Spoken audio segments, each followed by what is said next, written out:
खबर रायपुर से, जहां पर नक्सली आत्मसमर्पण पर डिप्टी सीएम का बयान सामने आया है। नक्सलियों में खलबली मची हुई है।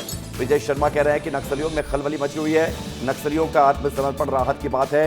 माओवादी खुद हथियार छोड़ रहे हैं। पुनर्वास नीति अच्छी है, लगातार काम जारी है। कुछ दिन पहले सुकमा में कई नक्सलियों ने सरेंडर किया था। लगातार नक्सलियों के आत्मसमर्पण का सिलसिला जारी है।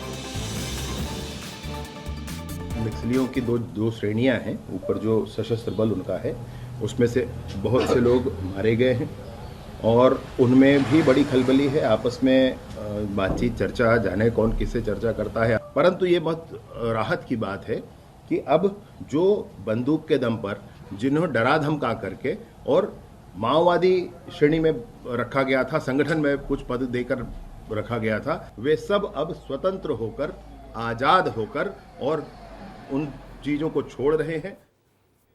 संजय ठाकुर हमारे साथ जुड़ रहे हैं जरा जानकारी के लिए। संजय, हिडमा का बंकर मिल रहा है, नक्सली सरेंडर कर रहे हैं, नक्सलियों के हथियार मिल रहे हैं, वॉकी टॉकी मिल रहे हैं, लैपटॉप मिल रहे हैं, यानी कि नक्सल के हर मोर्चे पर सरकार और सुरक्षा बल काम कर रहे हैं। उसका असर दिख रहा है।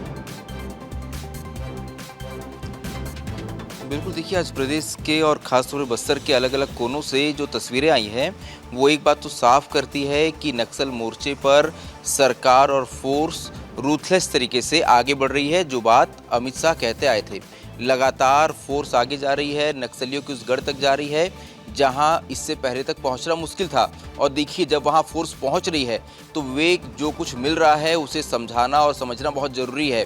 क्योंकि अगर 11 लैपटॉप मिलते हैं नक्सलियों के तो इसका मतलब क्या है? इसका मतलब ये है कि वो नक्सली जो हथियार लेके लड़ते थे, अब फोर्स उनसे आगे बढ़ गई है।